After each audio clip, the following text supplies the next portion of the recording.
L'Algérie, c'est un peu un géant énergétique qui s'ignore. On va explorer son potentiel solaire, c'est immense. Alors, où se trouve la plus grande ressource solaire du monde? La réponse est peut-être plus proche qu'on ne le pense. Eh bien, regardez, tout est là, dans ces immenses régions gorgées de soleil en Afrique du Nord.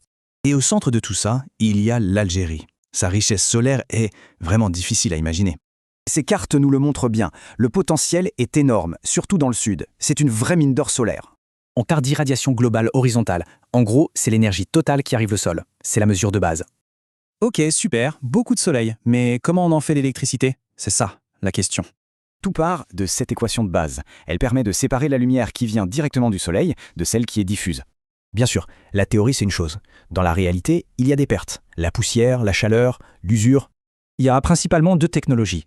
D'un côté, les panneaux fixes, simples, et de l'autre, les suiveurs solaires. Et la différence de production, elle est flagrante. Les suiveurs, qui suivent le soleil, sont bien plus efficaces. Ce graphique le confirme en chiffres. Les suiveurs ont un bien meilleur facteur de capacité. Ils produisent plus.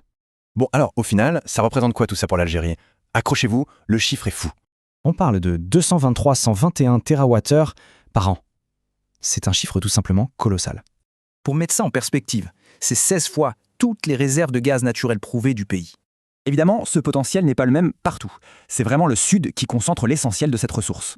Regardez bien, rien que 5 wilayas, c'est plus de 80% du total national. C'est absolument énorme.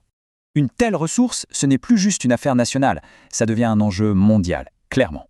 Et le point clé, c'est que cette énergie est non seulement abondante, mais aussi très peu chère à produire. Alors on peut se demander, qu'est-ce qui changerait si ce potentiel incroyable était enfin pleinement exploité?